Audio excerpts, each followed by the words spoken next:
लाभार्थी प्रोग्राम रखो, माया भाई मंदिर बनाना है, उनको बनाएंगे, तुम्हारा डायरा होता है तो रुपया बहुत उठता है, उनको उठता है बापू, क्या करता है, मन के हो जाएगा, कोई तो आपला भाग होता है बापू, क्यारेक क्यारेक तो नहीं थाता है, 250 रुपये नहीं थाता है, गाम प्रमाणे प्रोग्राम होता है बापू।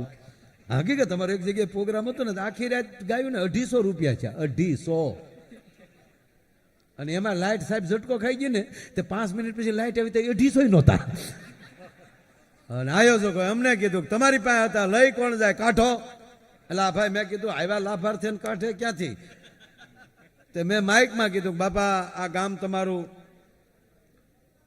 લાઈટ તમારી, ઝટકા તમે ખવડાવો, આળ અમારી ઉપર આવી વસ્તુ ખોટી છે, માટે જેણે લીધા હોય એને દઈ ગયો બાપા, બીજી વાર કોઈ દી અમે આવો સાળો નહીં કરીએ। એટલે અમારા ભૂપતભાઈ મને પાછો એવું હોય ત્યારે સલાહ દે, મને કે માયાભાઈ દેવા આવવા હોય પણ આ લાઇટ ચાલુ હોય તો ખરાબ લાગે ને, દેવા કોણ આવે, એટલે મેં કીધું મિત્રો એક વિનંતી, 5 મિનિટ લાઇટ બંધ કરી દો ભાઈ, 5 મિનિટ લાઇટ બંધ કરવામાં આવે છે, અંધારામાં દઈ જાઓ, તે 5 મિનિટ લાઇટ બંધ કરી, હું કહું એમ આવતા હોય, લાઇટ ખોલીને તો તબલાની પેટી એ નહોતું, એ ઉપાડી ગયા। બોલો બાપુનો પ્રોગ્રામ અમે રાખ્યો, મંદિર બનાના હૈ, ભૂલી ગયા હતા ને, આપણું એવું જ છે, તમને ક્યાંય ક્યાંય કરી વેચે, તમને ખબર ન હોય કઈ વાત અધૂરી રહી ગઈ ને કઈ પૂરી થઈ ગઈ। એટલે પ્રોગ્રામ જામ્યો છો ભાઈ ને આવી રીતે હાલતું હતું, તો વચ્ચે વચ્ચે નામ આવતા હતા ને એમાં ઓડિયન્સમાંથી એક ભાઈ ઊભા થયા, મને કે મારા ભાઈ તમને સાંભળવા આવ્યા, અરે મેં પણ સાંભળવા આવ્યા પણ આ બાપુના લાભાર્થે છે પ્રોગ્રામ, આશ્રમના લાભાર્થે, કાંઈ કરવું કે નહીં, મને કરવાનું છે, મંદિર, બાપુને બોલાવે, બાપુ અહીંયા આવો, કેટલો ખર્ચો છે, अरे करीब होगा, मालूम नहीं है, सरवाला का तो मालूम नहीं है, लेकिन सीमेंट इतने रुपये की होगी, पत्थर इतने रुपये का होगा, लोखंड इतना रुपया का होगा। 3 जणा उभा છે, बापू मारा 3 नाम लखी नाखो, બધું આવી જાય, प्रोग्राम में आडू अवड़ू कहीं नहीं, प्रोग्राम हलवा गयो, था तो बापू ने झटा छूटी, क्या बात है, करण का अवतार हो गया, बापू हो गया। आखिर रात प्रोग्राम आयो भाई, हमણાં ही बापू नो फोन आयो, माया भाई वो 3 कौन थे, मैं कीधुं गाम तमारुं हतुं, अमने क्या खबर छे, એટલે ક્યાંક ક્યાંક એવું થાય। પણ એક વાત હું કરું, બહેનોની હાજરી છે, આમ તો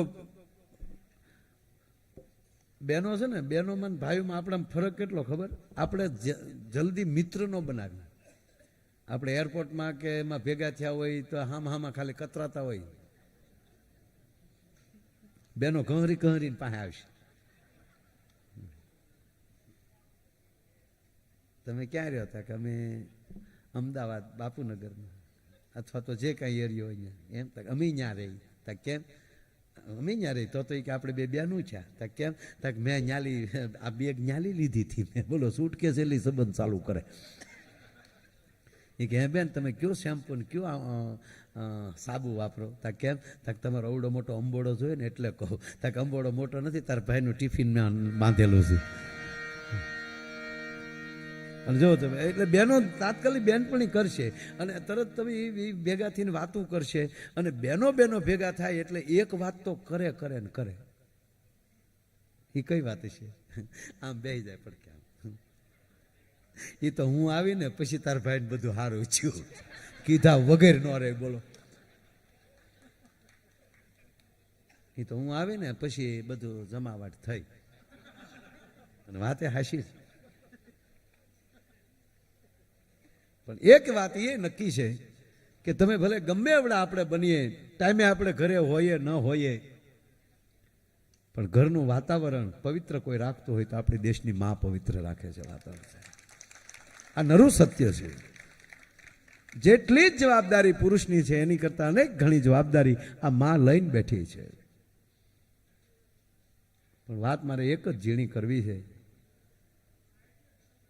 જો સમય કેમ વયો જાય ખબર નથી, પહેલો રાઉન્ડ ભલે વાત કરતો પણ 1 કલાક ને 10 મિનિટ બોલ્યો પહેલા ફટતીને એટલું, બેન પણ 1 કલાક સરસ બોલ્યા, બેને 12 વાગ્યે મને હોપ્યું, બેનને 11 વાગ્યે, ઓલી હું 1.5 કલાક બોલ્યો પહેલો, માફ કરજો, બેનને મેં 11 વાગ્યે, બેને 1 કલાક સરસ ગાયું, પછી મેં 12 વાગ્યે લીધું, બોલો ઘડિયાળમાં જોવો ત્યારે ખબર પડે કે આ 1.5 કલાક 6 મિનિટ પછી થાય. બરોબર, સમય સારી રીતે સમય જતા વાર જ ન લાગે.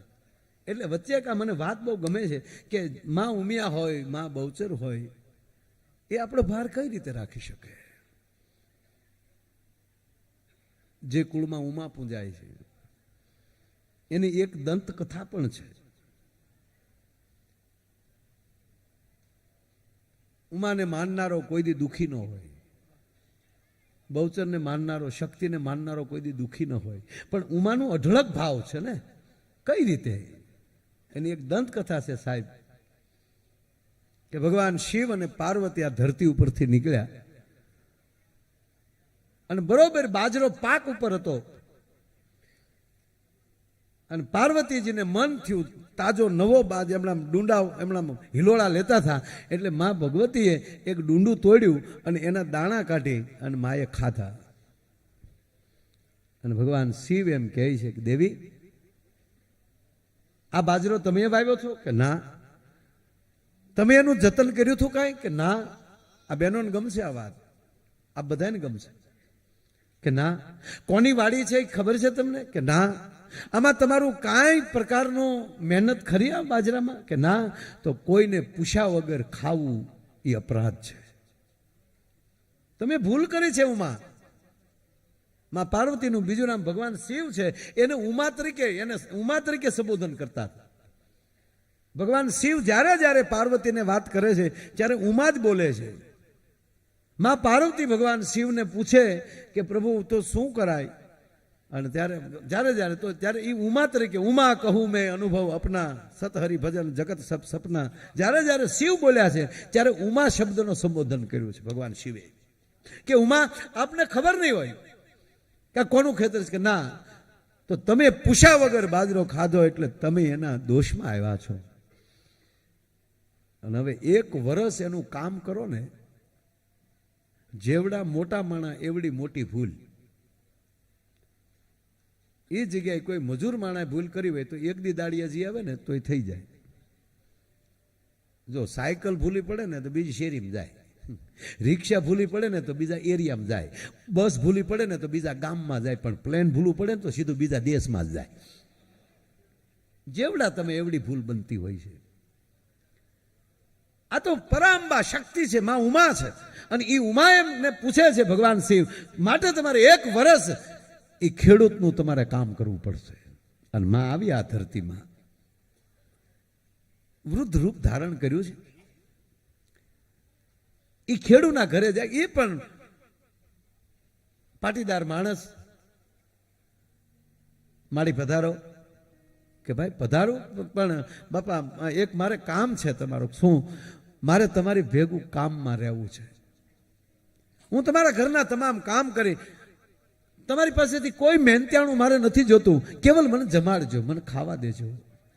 વાણી માલી મધ જરે છે તો ઉમા, રૂપ બીજું છે, સ્વરૂપ બીજું છે, પણ છે તો ઉમા ને. એની વાણીમાં શું ઘટે? અને પ્રભાવ પડ્યો કરે મારી માં. આપ જેવું આવડી વ્યક્તિ કોઈ અમારા ઘરે રહેશે તો અમારા છોકરાઓને સારી વાતો થશે, સંસ્કાર મળશે. અમારા ઘરે તમે ક્યાંથી? સાહેબ, હામા માણસની મગજ ફેરી ગયો કે કોણ છો ને ક્યાંથી આવો છો ને કાંઈ નહીં. મારું અત્યારે કોઈ નથી, મારે તમારે ઘરે રહેવું છે.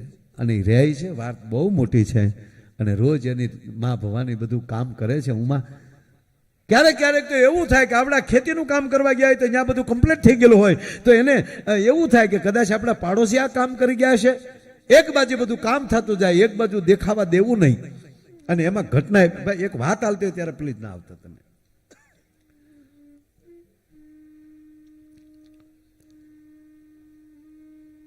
એમાં 1 મહિનો હવે ખાલી બાકી છે. શ્રાવણ મહિનો આવ્યો છે અને આખું ગામ બળદગાડા લઈને હરિદ્વારનો સંઘ તૈયાર કર્યો. 2 મહિના દિવાળી આડા બાકી હોય, ભાદરવો ને આહુ. દિવાળીએ સંઘ પાછો આવે ગાડા લઈને. આવી તૈયારી. એટલે બધાએ કીધું કે માડીને તો હારે લેજો, ઉમામાને હારે લેજો. જો માં સંઘમાં જાય તો એને દિવાળીએ તો છૂટું થવું હતું, 2 જ મહિના બાકી હતા અને તો એ કામ કરવાનું રહી જાય. ત્યારે આખા ગામને પગે લાગીને કીધું કે બાપા તમે આખું ગામ જાઓ અને અહીંયા જે કોઈ બાકી રહી ગયું એને બધાનું ધ્યાન હું રાખી અને આખા ગામનું કામ હું કરી દે, ચિંતા ન કરતા તમે જાઓ. અને પછી આ જે ગરધણી હતો જેના ઘરે હતા ને એ પટેલને કીધું કે આલ્યો એક આ મારી ચૂંદડી માં ગંગાને ચડાવી દેજો. સંઘ ગયો, આનંદમાં આનંદમાં પાછા વળી ગયા. 3 દી થઈ ગયા વળતા પાછા ફર્યા.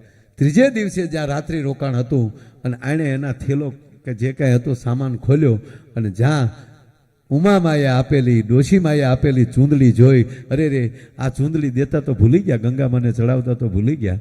અને ગામનાને કીધું કે બાપા હવે અમારે પાછું જવું પડશે અને આ રહી ગયું કે પણ હવે નહીં કે એણે કીધું એટલે જવું પડે. અને એણે એવું કીધું ગંગામાને કહેજો કે આ ઉમાએ મોકલી છે. ગામ હજી ઓળખતું નથી ઉમા કોણ છે.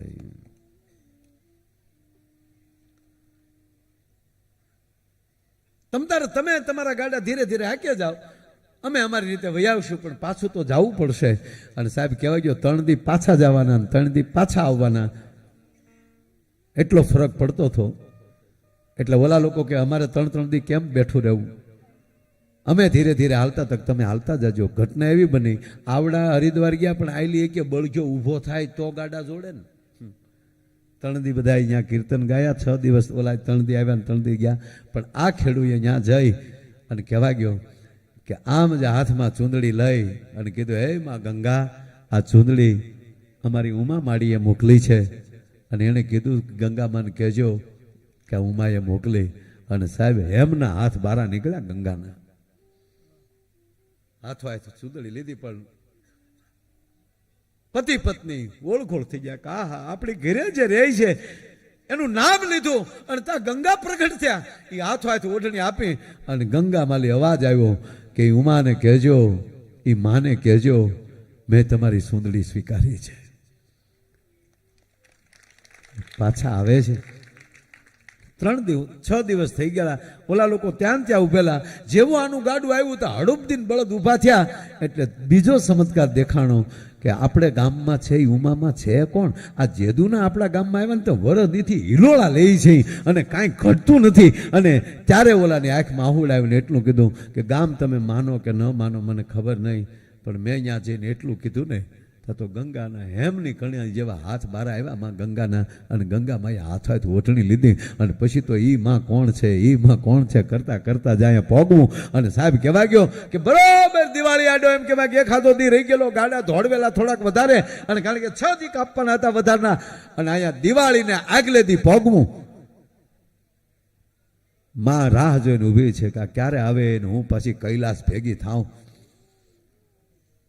અને 90% તો ગામ ઓળખી. પણ ગામમાં આવ્યા ને તો આ માળીએ ગામ એવું હણગારી નાખેલું ને તો બધું ભેગું થઈ ગયું કે આમાં કાંઈક છે. અને તેથી ગામ પગમાં પડ્યું કે માં એ તો કે ઓલો ખેડૂએ પગ પકડ્યા, માં તું 1 વર્ષથી મારા ઘરે કામ કરે, હવે ન કે તો મારા દીકરાના શોખન. અને ત્યારે કહે છે માં હું પોતે છું. અને મૂળ સ્વરૂપમાં ભગવતી પ્રગટ થયા કે હું તમારી માં ઉમા છું, મહાદેવની અર્ધાંગના છું. પણ મેં તમારું એક બાજરાનું ડુંડું ખાધું અને એ તમારું કામ કરવા આવી છું. અને તેથી કીધું માં 1 વર્ષ રહ્યા છો અને હવે તમારા સોરુને તમે મૂકીને વયા જાઓ. અને તેથી માં ઉમા વચને બંધાણા થા કે દીકરાઓ જરૂર પડે અને મને સંભાળીને બેસજો, તમારી કુળની દેવીથી ન બેહું તો હું ઉમા નહીં ભલા માણા.